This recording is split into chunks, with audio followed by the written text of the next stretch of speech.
Joining us now is Democratic Senator Gary Peters of Michigan. He serves as the ranking member of the Homeland Security Committee. Senator, thanks for joining us. Defense Secretary Pete Hegseth was asked why the U.S. isn't already escorting ships along the Strait of Hormuz. Here's his response. We plan for it. We recognize it. Because ultimately we want to do it sequentially in a way that makes the most sense for what we want to achieve and ensure that we're sending the right signals to the world when we do so. It's like this whole idea of the war widening. That's what the press wants to make it look like it's widening and chaos is ensuing. No, we're actually closing in on grabbing hold of and controlling what objectives we want to achieve and how we want to achieve them. Senator, he insists the U.S. saw this coming and planned for it. Is that how you see it? I haven't seen it yet. Certainly, we haven't seen any actions that are really concentrated in a way to attempt to open up those straits. You know, when I asked a question earlier this week, I was told that they were in the process of putting plans together, which was surprising to me, given that you should have those kinds of plans at the beginning of a war, not as you go along. But let me give you a caveat. You know, the military, and I served in the Navy and done some war planning studies at the War College, the Naval War College, is that you have a variety of plans when you go into war, and then you have to kind of narrow those plans as the shots are actually being fired. But I didn't get a sense that they had reached a consensus as to what that would look like right now. We do know that the Navy certainly is fully capable of making sure that the straits are open and escorting ships or using other assets. But it does take a lot of naval assets to do that. It is a high-risk operation because of the constrained nature of the straits. So you've got a very narrow shipping lane. There's minimal maneuverability. If you've got incoming drones, for example, and we know the significant threat of swarms of drones. We've seen the Russians use that very effectively in Ukraine. The Ukrainians have been very good at defending against that, but those are still significant threats that we have in the straits. And every day that goes by, you have more tankers that line up. You have gas prices up. You have fertilizer not getting to farmers, compounds. And if you get to a point where the Gulf states actually have to shut down some production because they don't have a lot of storage capacity, they're used to putting them on ships and getting them out right away. If they shut down those oil fields, it's not like a spigot, a water spigot. It takes a while to restart. So every day that goes by gets compounded, and the economic cost of this war goes up dramatically, if not exponentially, with every day that there's a delay.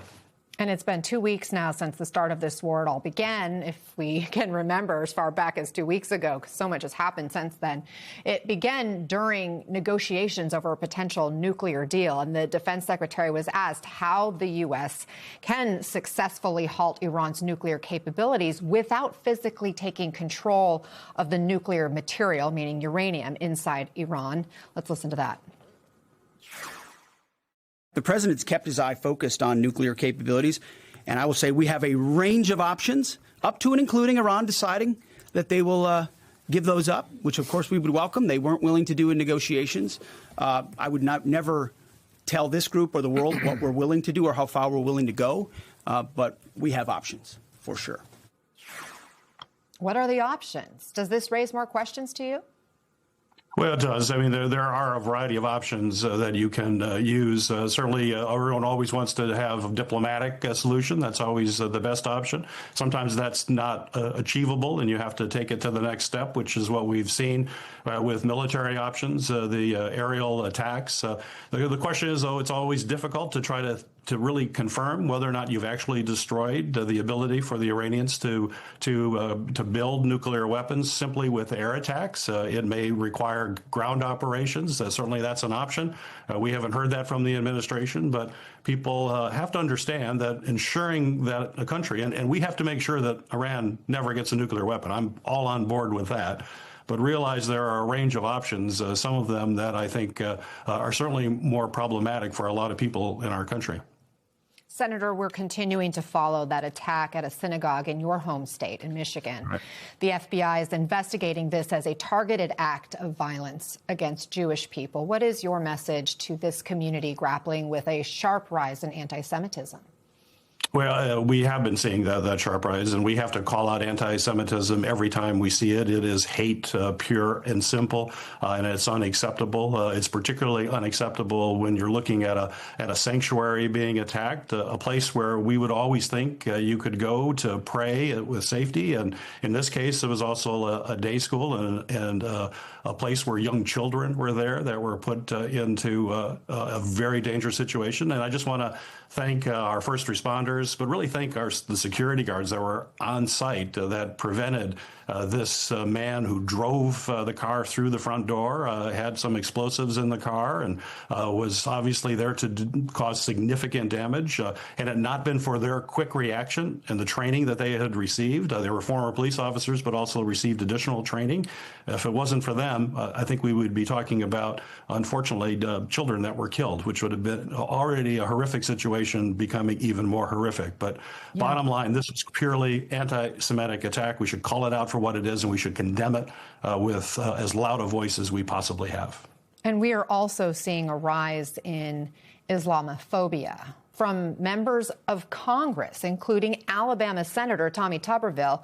He attacked the mayor of New York City, Zohran Mamdani, who is Muslim, posting a picture of him alongside a picture from 9/11 and writing, "The enemy is inside the gates." He called Islam a cult. He called for mass expulsion of Muslims from the United States.